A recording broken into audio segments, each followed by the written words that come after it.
Ensuite, on va pas pardon. Ensuite, on va passer aux avantages et aux bénéfices du vélo. Ensuite, on va parler justement là, de la priorité là, au niveau du vélo lors de nos déplacements quotidiens. Ensuite, on va se diriger vers les conseils et les astuces pour finir avec le vélo en région. Alors, pour vous donner un peu plus de contexte, comme vous savez, une nouvelle campagne est en cours à travers vos différents établissements de santé, et ce jusqu'en mai 2025. Donc, pourquoi une campagne de sensibilisation? Ben, en fait, c'est pour vous faire réfléchir sur les différents moyens de transport qui vous sont proposés. Évidemment, ça dépend vraiment là, de la situation que vous êtes, aussi le lieu de résidence, tout ça. Mais dans le fond, plusieurs là, alternatives sont disponibles pour vous. Donc, vous pouvez voir là, ici là, à l'écran la campagne. Probablement que vous l'avez vue là, à travers vos infolettes sur votre site web. Ça s'appelle En route vers le bien-être collectif. Donc, comme je vous dis, c'est la nouvelle campagne là, de sensibilisation à la mobilité durable auprès là, de 3 établissements de santé. Donc, le CIS des Laurentides, le CIS Laval et le CIUS Nord de l'île. Donc, j'aime rappeler aussi là, que cette campagne est financée là, par Mobilisation, portée par MOBA, en collaboration là, avec les 3 CIS et CIUS. On est vraiment content aussi là, de cette identité visuelle. Donc, on a travaillé avec une firme externe là, pour réaliser tout ça. Donc, probablement que vous allez la voir aussi là, au courant des prochaines semaines. Donc, ça a commencé au mois de septembre. Puis, comme je le répète, ça se termine en mai suivant. Donc, vous allez voir là, toutes sortes d'initiatives propres à la mobilité durable. Ensuite, on va faire un petit retour là, sur le défi sans auto solo. Donc, évidemment, le défi sans auto solo, c'est une compétition amicale qui a eu lieu, dans le fond, là, du 1er au 30 septembre dernier. Pensé sous la forme d'un concours, là, le défi sans auto solo récompense les organisations gagnantes par des prix de visibilité. Si jamais vous voulez aller voir là, directement sur le site web, c'est défisansautosolo.com. Il va y avoir là, une tonne d'informations là, pour que vous puissiez voir un peu là, qui sont les organisations gagnantes. Mais au Québec, nous avons épargné 243 527 kg de GES durant le défi, donc c'est pas rien. C'est vraiment un beau défi là, qui a lieu là, tous les ans. Donc, on est vraiment contents. Puis, vos 6 CCE ont participé. Donc, vous allez pouvoir voir là, les résultats sous peu au courant des prochaines semaines.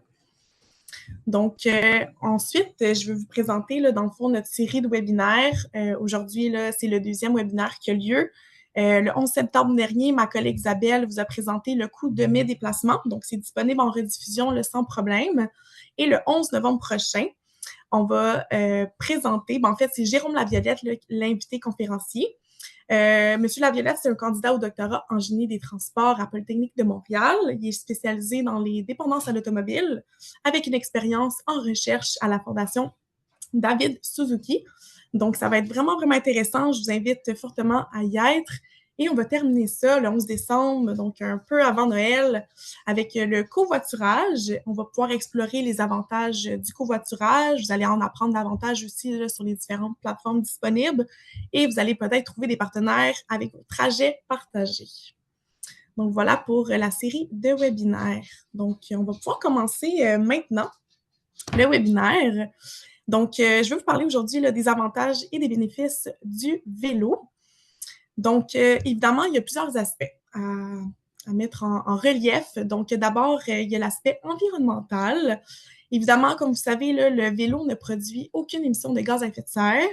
Il réduit ainsi l'empreinte carbone des déplacements. Il contribue à la diminution aussi de la pollution atmosphérique, sonore et à la réduction de l'encombrement urbain. Il favorise également la perversion des ressources naturelles, en particulier les énergies fossiles. Évidemment aussi, là, ce n'est pas une cachette. Il y a vraiment une réduction là, des émissions de gaz à effet de serre propres au vélo, puisque le vélo ne génère aucune émission CO2 ou de polluants atmosphériques. Donc, contrairement aux voitures, qui sont une source majeure de gaz à effet de serre, qui contribuent malheureusement au réchauffement climatique. On peut passer aussi dans le fond, il y a moins de pollution de l'air, évidemment, parce qu'en utilisant le vélo, il n'y a pas d'émission de particules fines, pardonnez-moi, ou d'oxyde d'azote ou de composés organiques volatiles, tout responsable de la mauvaise qualité de l'air en milieu urbain. Puis évidemment, ça contribue à améliorer la santé publique et la qualité de vie, faire du vélo. Si on passe aussi au prochain point, bien évidemment, là, il y a moins de consommation de ressources naturelles. Donc, la fabrication et l'entretien de vélos nécessitent beaucoup moins de ressources, là. On peut penser notamment aux métaux, au plastique, à l'énergie, que d'une voiture. Donc, les vélos, ben, ils n'ont pas besoin là, de carburants fossiles, ce qui réduit la dépendance aux ressources non renouvelables. Et finalement, il y a moins d'encombrement en utilisant plus judicieusement nos espaces. Le vélo prend beaucoup moins de place qu'une voiture, puis ça réduit donc l'espace nécessaire aux routes et au stationnement, ce qui permet de préserver les espaces verts et limiter la fragmentation des habitats naturels. On peut penser à l'aspect social. Donc, l'aspect social, bien évidemment, le vélo contribue à des communautés plus inclusives et conviviales. Il permet de créer des espaces plus humains, avec moins de voitures et plus de place pour les piétons et les cyclistes. Cela encourage les interactions sociales et réduit l'isolement. En plus, il offre une mobilité pour les personnes qui n'ont pas accès à une voiture, renforçant ainsi l'équité dans l'accès aux services. Aussi, on peut penser à un boost pour l'humeur et la productivité. Pour ma part, je me déplace à vélo pour aller au travail, puis dans tous mes déplacements également sur l'île de Montréal. Puis honnêtement, je me sens vraiment plus heureuse dans une semaine parce que mes déplacements se font à vélo. J'ai l'opportunité de voir beaucoup plus de paysages, de voir aussi des cyclistes, des coureurs. Donc, je trouve que c'est vraiment un boost nécessaire dans ma semaine. Si je n'utilise pas mon vélo, là, par exemple, je vais vraiment le voir aussi là, sur mon énergie. Donc, voilà. On peut penser également à la réduction du stress au travail. Donc, pour ma part, j'ai pas de congestion routière là, le matin, contrairement à plusieurs là, dans mon entourage. Je trouve ça vraiment incroyable de pouvoir prendre les voies cyclables pour me rendre au travail, puis d'arriver à l'heure et tout ça. Donc, il n'y a pas de congestion routière. Sinon, bien évidemment, c'est une autre façon aussi là, d'atteindre les objectifs d'activité physique quotidienne recommandés. Donc, par exemple, moi, je travaille au bureau 2 fois par semaine, donc c'est 40 kilomètres de vélo juste pour ce déplacement-là, en plus de mes activités là, physiques à l'extérieur du travail. Donc, ce déplacement-là, j'ai l'impression de ne pas le voir, mais en tant que tel, au bout de ma semaine, ça fait quand même 40 kilomètres de déplacement en vélo juste pour le travail. Donc, c'est comme de l'activité physique qui n'est pas vue, là, contrairement, par exemple, à une course qui est beaucoup plus là, je le sens vraiment plus. Sinon, l'aspect économique, donc vous pouvez voir le coût d'achat et d'entretien faible. Bien évidemment, ça représente un moyen de transport abordable, donc c'est sûr qu'il faut acheter un vélo ou on peut prendre des vélos partage, notamment avec Bixi par exemple, mais c'est beaucoup plus accessible à une plus grande partie de la population, évidemment. Ça réduit les dépenses liées à l'achat, l'entretien et l'utilisation des véhicules motorisés. Par ailleurs, il nécessite moins d'infrastructures coûteuses. Donc, évidemment, les routes, les stationnements, bien, ça génère des économies pour les systèmes de santé en diminuant les maladies liées à la sédentarité. On peut penser aussi au coût d'achat et d'entretien faible. Donc, comparé à une voiture, l'achat d'un vélo plutôt, coûte beaucoup moins cher.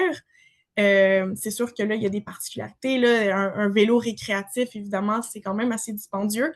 Mais si on va de base pour se déplacer, pour des déplacements un peu plus de base, là, ça coûte vraiment moins cher et les coûts d'entretien également. Donc, la réparation, les pneus, etc., c'est vraiment moins minime et pas besoin de carburant, dans le fond, donc de vidange d'huile ou de réparation mécanique complexe. Donc, tout ça, c'est à prendre en considération également. On peut penser aussi à la réduction des dépenses en infrastructures publiques. Donc, qu'est-ce que je veux dire par là? Bien évidemment, les infrastructures cyclables, donc les pistes cyclables, le stationnement pour vélo, sont moins coûteuses à construire et à entretenir également là, pour les villes. Elles nécessitent également moins d'espace urbain, ce qui réduit les dépenses publiques liées à l'aménagement du territoire. Donc, c'est sûr que, par exemple, les autoroutes, on peut prendre l'exemple de l'autoroute 15 en ce moment. C'est souvent synonyme de trafic et ça réduit. En fait, c'est vraiment, c'est pas le fun, là, dans le fond, de prendre l'autoroute 15 présentement parce que, évidemment, il y a beaucoup de travaux. Puis tout ça, bien évidemment, ça coûte cher à la société. Ensuite de ça, on peut voir une diminution là, des frais de santé. Donc, le vélo favorise une meilleure santé physique, ce qui peut réduire les dépenses de santé pour les individus et pour la société également, liées, comme je le disais plus tôt, là, à la sédentarité et toutes les maladies liées, là, justement, par exemple, les maladies cardiaques, tout ça. Et finalement, l'économie de carburant, c'est sûr qu'en pédalant, ça coûte vraiment moins cher puisqu'on n'a pas de carburant à prévoir dans ce déplacement-ci. Ensuite, on a 3 petites mises en situation pour vous là, au niveau de l'aspect économique toujours. Donc, premier scénario, on a Salima qui habite à Sainte-Rose à Laval et elle travaille à l'hôpital de la Cité de la Santé à 8 km de son domicile. Puis, elle conduit une berline hybride et son but à Salima, là, c'est d'intégrer le vélo lors des belles journées. Donc, avant ce désir-là, elle utilisait la voiture 5 jours semaine. Puis là, on a décidé justement là, de vous montrer un peu là, trois personnages, disons, qui peuvent vous représenter. Donc, le coût annuel là, est de 2 720 $ et évidemment, les calculs sont faits à l'aide du calculateur de CA Québec, Car Cost. Donc, voilà. Puis après, là, ce désir-là là, d'intégrer le vélo dans les belles journées, elle l'utilise 3 jours par semaine, le vélo, entre mai et octobre, et la voiture 2 jours par semaine. Donc, c'est vraiment très bien. Et le coût annuel, dans le fond, c'est 2104 $ pour une économie de 616 $, pardonnez-moi. Donc, c'est sûr que 616, ça ne paraît pas gros, mais à long terme, c'est quand même de l'argent. Passons maintenant au scénario 2. Donc là, on a Victor qui demeure à Villeray. Lui, Victor habite à 15 km de son lieu de travail. Il travaille à l'hôpital Sacré-Cœur de Montréal. Il conduit un VUS. Donc pour lui, il a vraiment voulu opter pour le vélo électrique avec les plus longues distances. Donc, avant tout ça, avant ce désir-là, il utilisait 3 jours par semaine avec un télétravail de 2 jours par semaine. Donc, avec un coût moyen là, de 3 000 $ par mois. Puis après ça, après l'utilisation de son Bixi électrique 2 jours par semaine, entre mi-avril et mi-novembre, la voiture 1 journée par semaine, il a économisé 767 $. Encore là, c'est un montant qui peut sembler banal, mais à la longue, c'est vraiment des économies qui sont à considérer.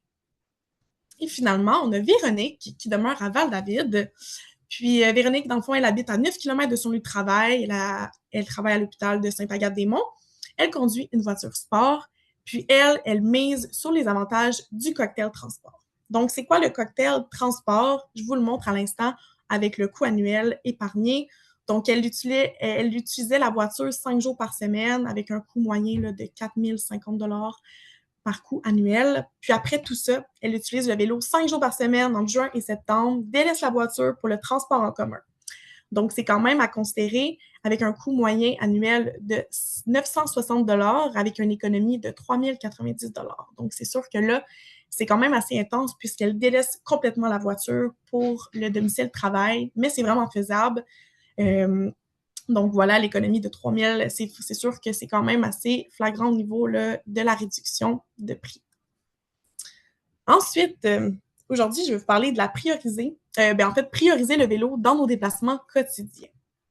Donc, je vais vous parler, dans le fond, de comment on peut repenser notre quotidien. C'est sûr qu'on est conditionné à l'utilisation de la voiture. On a présenté l'auto comme le choix individuel ultime, un peu comme une absence de choix. J'écoutais récemment un podcast, justement, là, où une femme animait de son prénom, c'est Bianca Bernard, puis elle expliquait, dans le fond, là, que nous sommes un peu obligés à détenir une voiture, non seulement pour, par exemple, aller chercher du lait à l'épicerie, malgré tout le poids financier, le poids environnemental, même la santé publique, on l'a souvent accepté. Donc, d'avoir une voiture, d'adhérer à tout ça. Puis c'est normal, c'est vraiment difficile de délaisser la voiture pour opter pour de nouveaux moyens de transport. Comme je le disais plus tôt, on est conditionné à utiliser notre voiture. Ça fait partie un peu là, de cette société-là qui a été souvent construite avec les autoroutes. Donc, c'est sûr que c'est difficile de faire place à un nouveau mode de transport. Par contre, c'est faisable justement avec des petites actions au quotidien. C'est pour ça que je suis là aujourd'hui pour vous parler. Donc, c'est ça, c'est vraiment important de repenser à notre quotidien, notamment parce que on peut penser aussi, là, je vais vous donner un exemple. Moi, je viens des Laurentides, ça fait 5 ans que j'habite à Montréal. Donc, avant tout ça, là, moi, c'était nécessaire d'avoir un véhicule pour me déplacer dès l'âge de 16 ans. Donc, 17 ans, j'ai eu mon permis de conduire. J'avais vraiment, vraiment hâte parce que pour moi, ben, la voiture, c'était synonyme de liberté. J'avais hâte aussi que mes parents se sentent un peu plus libres pour les déplacements le quotidien qu'ils me faisaient. Donc, pour moi, c'était vraiment nécessaire d'avoir un véhicule alors que je vivais en banlieue. Mais là, aujourd'hui, j'habite à Montréal, c'est complètement différent. Donc, pour moi, ça a été nécessaire de repenser à mon quotidien. Donc, je voulais pas refaire la même chose lorsque je vivais en banlieue. Donc, c'était vraiment une priorité pour moi de repenser à tout ça. Puis, lorsque j'étais plus jeune, je suis arrivée à l'âge de 19 ans ici, à Montréal, pour moi, c'était nécessaire, comme je l'ai dit, là, de repenser à tout ça. Puis, j'avais pas l'impression que c'était facile parce que mon entourage, moi, habitait encore dans les Laurentides, était conditionné au véhicule. Donc, c'est vraiment difficile de se de s'enlever de cette routine-là, alors que le quotidien qui nous entoure, ben c'est pas des personnes qui prennent nécessairement le vélo, puisqu'ils vivent en région. Mais dans le fond, j'ai commencé à travailler à un emploi, puis je devais justement me déplacer autrement parce que y aller en voiture, premièrement, c'était beaucoup trop long, parce qu'à cause du trafic, mais non seulement, c'était le coût aussi là, du paiement de stationnement. Donc pour moi, c'était comme un peu inconcevable de payer 30 par mois avec les parcomètres, tout ça. Donc je me suis dit, OK, je vais y aller à pied. Donc j'ai longtemps marché vers mon domicile travail. Puis finalement, là, au bout d'un an à peu près, j'ai décidé d'y aller à vélo. Donc après ça, ben, l'université a commencé tout ça. Mais c'est vraiment important de se questionner sur notre situation. Est-ce que c'est faisable d'apporter des changements dans notre quotidien, que ce soit par le transport? C'est sûr que là, de mon côté, c'était facile parce qu'à Montréal, c'est beaucoup plus accessible. On s'entend avec les voies cyclables qu'on a, mais c'est un peu dommage d'utiliser la voiture, même si la voiture reste quand même le moyen de transport le plus utilisé des Montréalais et Montréalaises à l'heure actuelle. Euh, donc, voilà. Donc, c'est ça. C'est vraiment important de repenser à notre quotidien. Donc, dans le fond, ça mène justement à l'arrivée là, du déplacement à vélo là, dans mon quotidien. Comme je le disais plus tôt, c'est important là, pour moi là, de voir cette avancée-là et de le souligner parce que ben c'est ça. En fait, je vivais en région, puis là, de vivre en ville, tous mes déplacements ont changé. J'utilise pratiquement plus là, ma voiture sur l'île de Montréal. Évidemment, j'utilise pour sortir, mais dans tous mes petits déplacements, que ce soit vers le travail ou même pour faire l'épicerie, par exemple, ou me déplacer pour aller rejoindre les amis dans un parc, tous mes déplacements se font à vélo. Ça va vraiment plus vite et c'est très agréable. Ensuite, conseils et astuces. Donc, comme vous pouvez voir à l'écran, j'ai mis des petites images de son vélo. Donc, on a le vélo de performance qu'on connaît bien. Donc, ça, c'est vraiment justement à titre récréatif. On peut penser au vélo pliant également, le vélo cargo là, pour justement transporter l'épicerie. On peut avoir le vélo hybride, le vélo de ville, puis le vélo à assistance électrique. Donc, c'est important là, au niveau de la préparation de choisir son vélo qui convient justement au déplacement. Donc, par exemple, si je vais faire une grande ride là, de vélo pendant le week-end, c'est sûr que je vais prendre mon vélo de performance, alors que si je me rends, par exemple, à mon travail, je vais prendre un vélo de ville. Donc, moi, j'adore l'initiative de Bixi. Tous mes déplacements vers le travail, j'utilise le Bixi. J'ai envie de laisser de côté mon vélo de performance pour les activités plus récréatives, alors que mon vélo de ville est vraiment plus associé à des déplacements un peu plus prioritaires. Donc, voilà. Donc, c'est vraiment important, c'est ça, de préparer le matériel en fonction des saisons et du matériel à transporter au besoin. C'est bon aussi de choisir le bon trajet avec lequel on est confortable. Donc, si je peux vous donner aussi un exemple, ça fait quelques mois que je travaille chez Moba. Avant d'arriver chez Moba, je me suis permise de faire le premier trajet à vélo pour voir un peu c'est où que je m'en vais, quelle voie cyclable je peux utiliser. J'avais pas envie là, de me stresser justement avec mon téléphone pour voir le GPS, quoi que ce soit. Donc, c'est bien d'essayer le trajet lors d'une journée de congé, par exemple, avant de s'y rendre. Évidemment, on ne peut pas faire ça tout le temps, mais si c'est des trajets qui sont récurrents, c'est important là, de regarder le tout. Puis, dans le fond, n'hésitez pas à utiliser des trajets là, qui permettent d'accroître votre confiance et sentiment de sécurité. Donc, comme je l'ai dit, là, on peut éviter là, soit des grandes côtes, on peut éviter aussi là, des voies cyclables qui ne sont pas représentées parce que, évidemment, c'est le fun d'être en sécurité. Donc, voilà, on peut passer à la prochaine. Au niveau des sorties, donc, comme je l'ai dit, là, c'est important de préparer son vélo. Donc, on a quelques vérifications à faire, évidemment, au niveau de la pression des pneus. On peut vérifier les freins. Puis, il y a aussi une mise au point saisonnière qui est quand même assez importante là, pour pouvoir faire durer son vélo à travers plusieurs années. Si vous voulez aussi, là, on peut juste diminuer le rythme, dans le fond. Fait que c'est pas une course le matin là, d'aller au travail en 30 minutes, par exemple. Ça peut prendre un 40, un 10 minutes de plus, alors qu'en arrivant au travail, on peut être on peut être moins pleine de sueur. Donc, c'est vraiment à votre rythme. Il n'y a pas de course dans le vélo. On est tous là en train de faire un déplacement actif. Donc, déjà, c'est super bien. Puis évidemment, vous pouvez juste sortir dans les températures qui vous conviennent. Donc, si un jour il fait vraiment trop froid, on peut délaisser le vélo. S'il y a une journée très ensoleillée, on peut mettre de l'avant le vélo. Donc, ça dépend vraiment aussi là, des conditions. Là, donc, c'est vraiment à votre guise. Aussi, au niveau de la sécurité, bien évidemment, souvent, on parle des vélos, on associe beaucoup ça au danger parce que, évidemment, il y a eu quand même beaucoup là, de perte de sécurité avec le vélo, mais en même temps, c'est partout. Donc, c'est normal d'avoir des accidents sur la route, ça fait partie de la société. Par contre, on ne devrait pas justement s'empêcher de faire du vélo à cause de la sécurité. Au contraire, à Montréal, on est quand même assez bienveillant au niveau de la sécurité, là, dans le sens que il y a quand même beaucoup là, de signalisation. Les voies cyclables sont adaptées également. Donc, outre ça, au niveau de la sécurité, on peut penser à ajuster son vélo. Donc, c'est vraiment important d'ajuster la selle et le guidon pour prévenir évidemment les blessures, avoir une bonne position sur son vélo, donc d'être confortable pour aller, par exemple, à votre domicile, travail. Donc, pour ma part, moi, j'aime ça utiliser un sac avec ma boîte à lunch que je peux mettre dans le petit comme bac en avant. Et j'ai mon sac à dos justement avec tout mon rechange pour la journée parce que j'aime ça arriver au travail puis d'être quand même présentable. Donc, c'est ça. Je m'amène vraiment là, des vêtements de rechange pour pouvoir être changée et être confortable pour travailler toute la journée. J'ai mon casque, évidemment.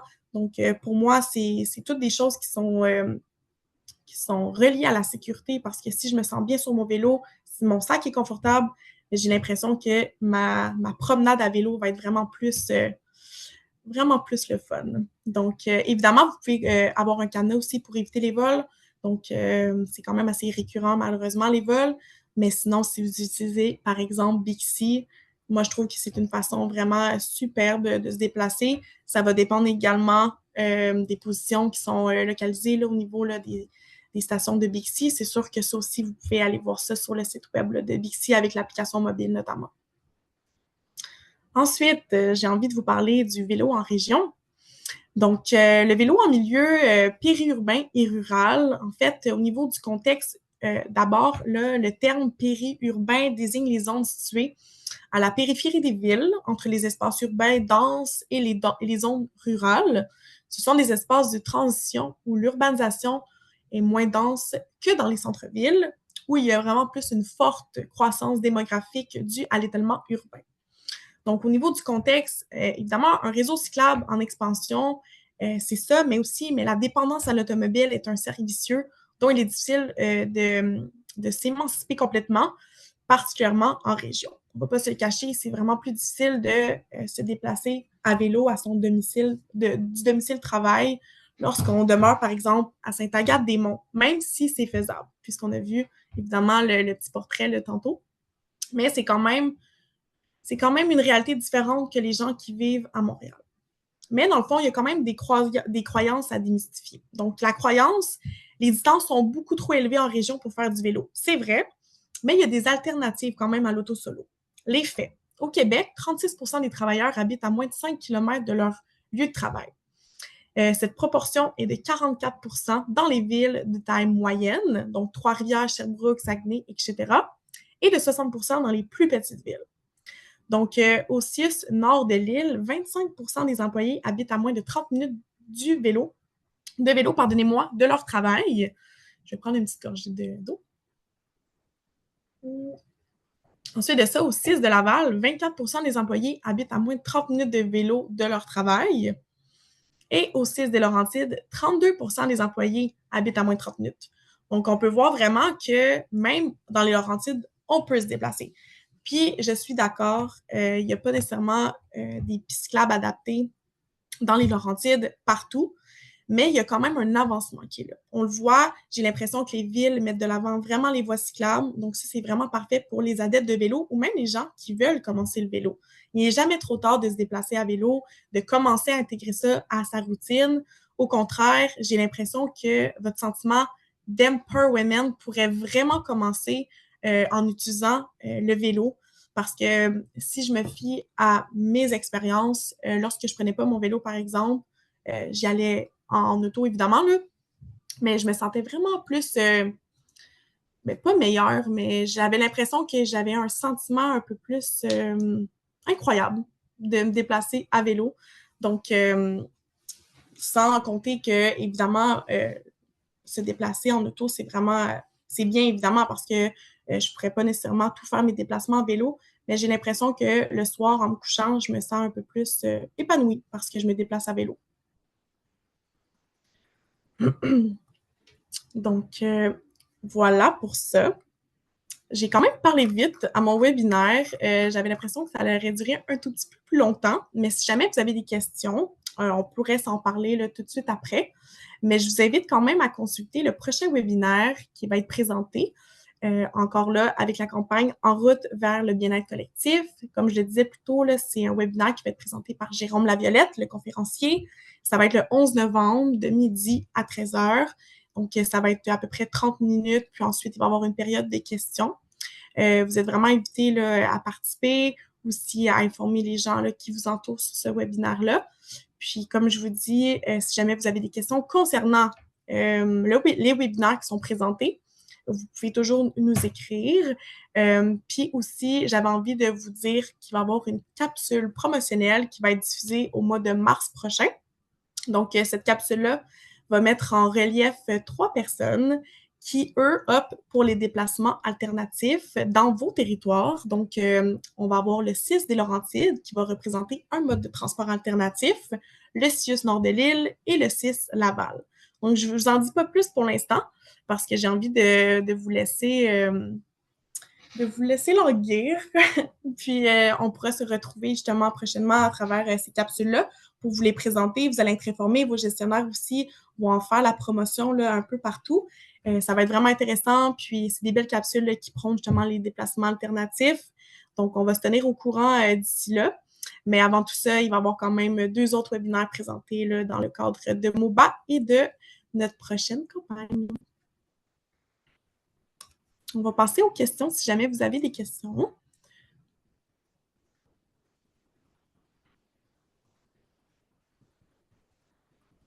Je vous remets à l'instant le petit code QR. Donc, si jamais vous voulez vous inscrire au prochain webinaire, mais c'est ça, ça serait terminé pour le moment. Fait que si vous voulez quitter, puis là, je vois qu'il y a des mains levées. Je vais voir si je peux débloquer l'accès ou si on y va par le chat, mais je crois que je peux vous donner la parole. Ça ne sera pas bien long.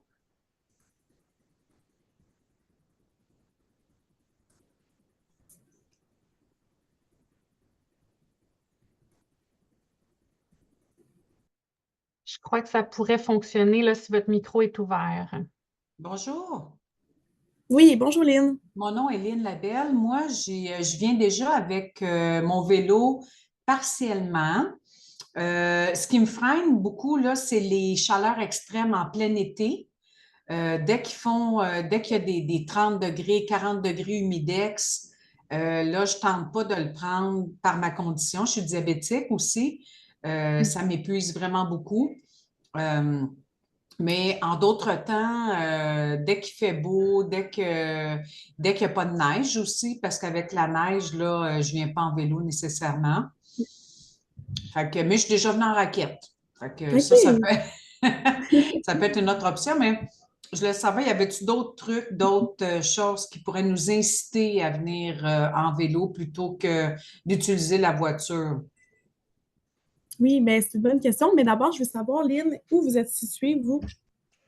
Moi, je suis à Laval. OK. Puis votre lieu de travail, est-ce qu'il est à moins de Oui, 30 km? j'étais à 1,5 km. Ah, fait que c'est tout proche. OK. Oui. Ben c'est sûr que moi, dans ce cas-ci, si jamais il y a des chaleurs accablantes, c'est sûr qu'on évite vraiment le vélo, là. notamment à cause de certaines situations aussi là, de santé chez les personnes.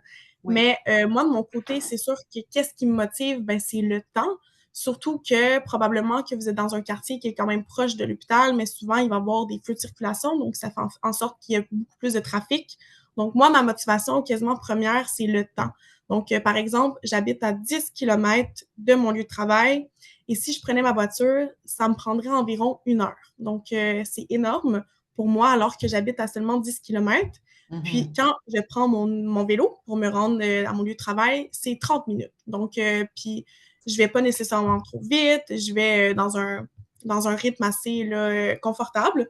Donc, pour moi, l'aspect là, que je mets vraiment en considération, c'est le temps. Donc, j'aime pas ça, perdre mon temps dans le trafic. Donc, c'est sûr que je vais opter pour le vélo parce que c'est vraiment plus fluide. Puis en même temps, ben, je vois des gens qui circulent, qui sont actifs en même temps. Je vois des paysages. C'est sûr que la pluie, des fois, elle me rattrape. C'est pas l'idéal. Mais lorsqu'on est habillé et qu'on est préparé à ça, je pense que c'est vraiment l'idéal. Parfait, merci. Merci, Lynn. Je peux y aller par un complément d'expérience pour Oui. les journées un peu plus chaudes. Si vous dites que vous n'êtes pas trop loin, en fait, il peut y avoir des petites astuces. C'est sûr qu'on ne choisit pas la journée qui fait 40 pour l'essayer, là, mais tu sais, de choisir un chandail plus particulier qu'on peut peut-être vaporiser d'eau avant de partir. Fait que si vous savez que ce n'est pas trop long pour aller à la maison, vous l'essayez, vous voyez si ça peut vous aider. Des fois, d'ajuster le matin, c'est un peu plus frais. Fait que, de dire, je vais partir un peu plus d'avance, arriver à mon travail si l'horaire le permet selon la catégorie d'emploi, là. Mais c'est sûr que là, la fin de journée, habituellement, c'est là que les chaleurs sont plus élevées. Mais c'est le message qu'on essaie de passer vraiment avec la campagne, c'est que pour le bien-être collectif, même si on le fait une fois par semaine, puis que les autres journées, on ne peut pas pour des soucis de santé, de la chaleur, il neige, il pleut, peu importe. Si on se dit une fois par semaine, on fait un effort, c'est 20 de réduction de GES. Fait que c'est quand même pas à négliger dans notre effort collectif, notre bien-être. Fait que c'est d'y aller en fonction de ce que la température vous permet de faire. Puis trouver les astuces. C'est ça, un petit vaporisateur sur un chandail, peut-être plus de type sport, là, fait qu'il peut vous garder plus fraîche le long du trajet. Merci.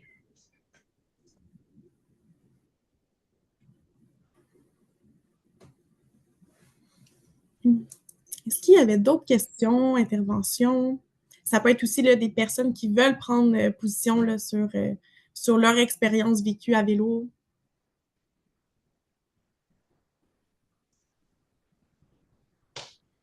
Donc, on a une petite question ici. Attends, Catherine, il y a une question. Est-ce que tu la vois, toi?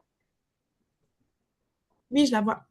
Parfait. Donc, bonjour. Ce qui m'empêche de prendre le vélo est que je ne suis pas assez confiante pour rouler en ville.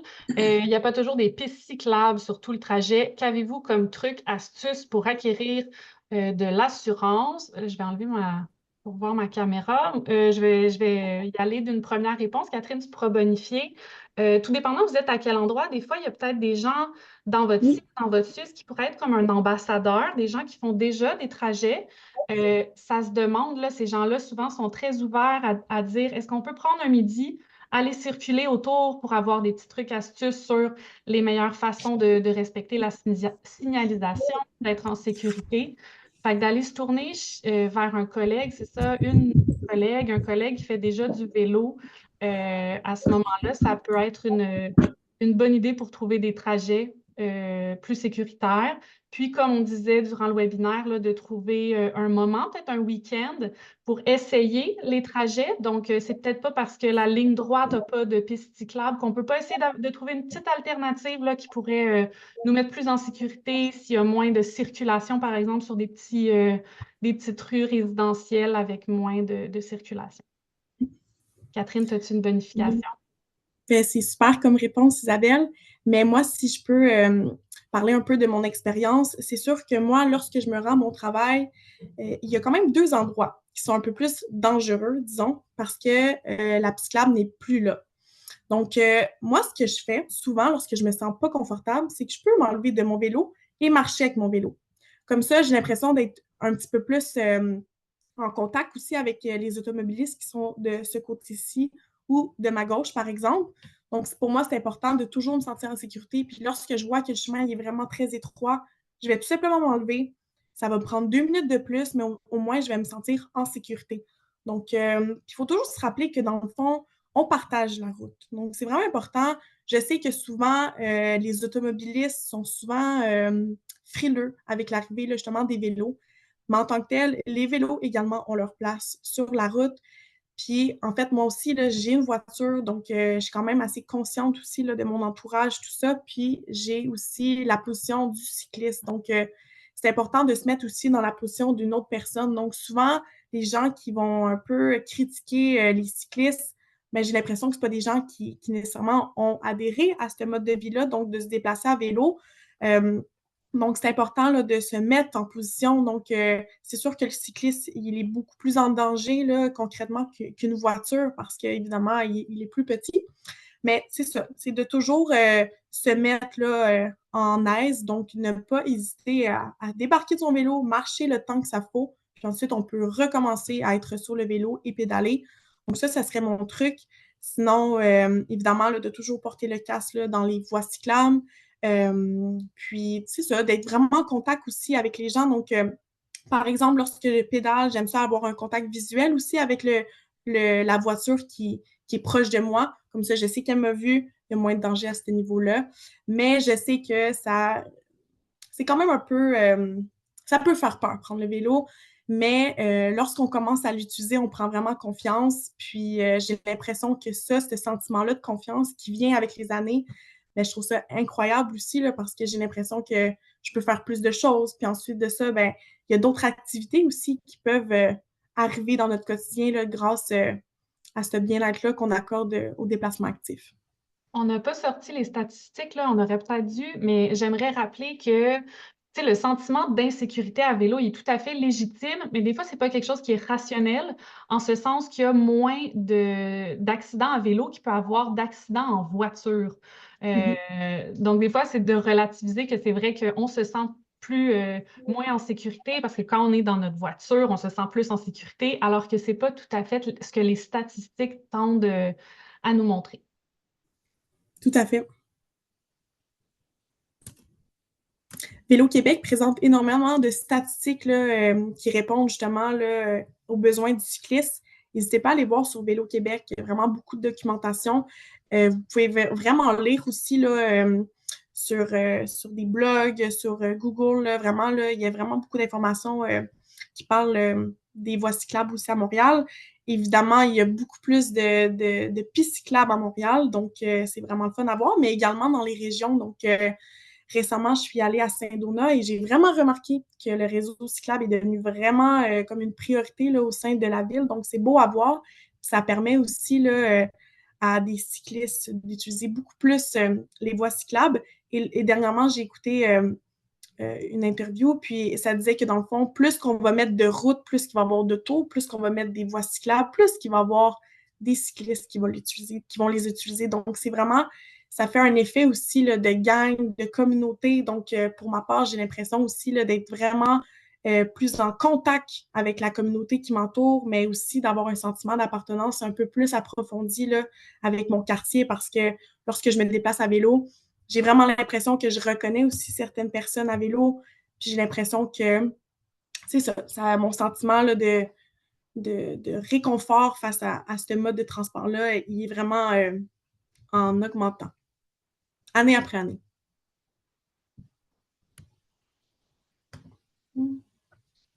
Est-ce que vous aviez d'autres questions auxquelles on pourrait répondre, Isabelle et moi?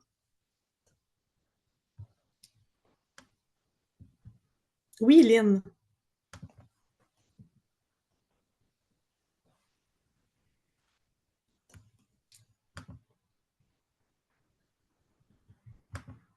Je vous entends pas encore.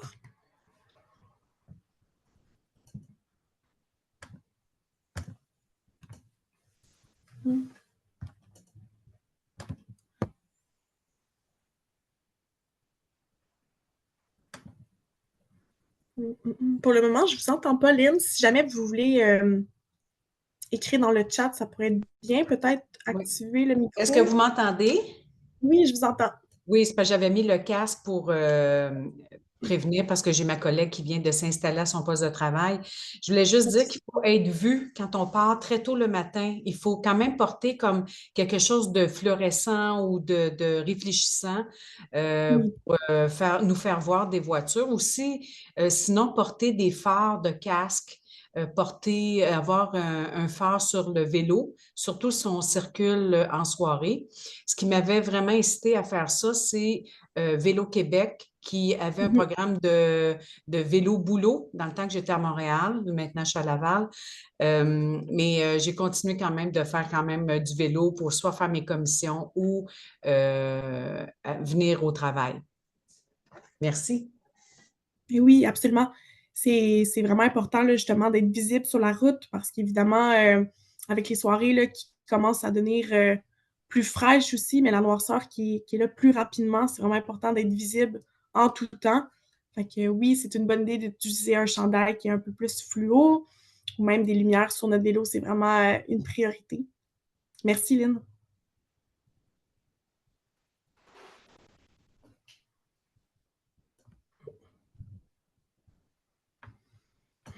Alors, pour les autres, si jamais là, vous avez d'autres interventions, c'est le moment. Sinon, un gros merci d'avoir été présent ou présente aujourd'hui pour notre deuxième webinaire. Je vous rappelle que, dans le fond, vous pouvez aller voir la campagne à travers vos réseaux sociaux là, attribués à votre CIS ou CIUS. Évidemment, là, vous avez de l'information sur votre site web, sur l'intranet pour revoir la campagne. Et en tout temps, vous allez pouvoir revisionner les différents webinaires qui seront présentés là, jusqu'au mois de décembre.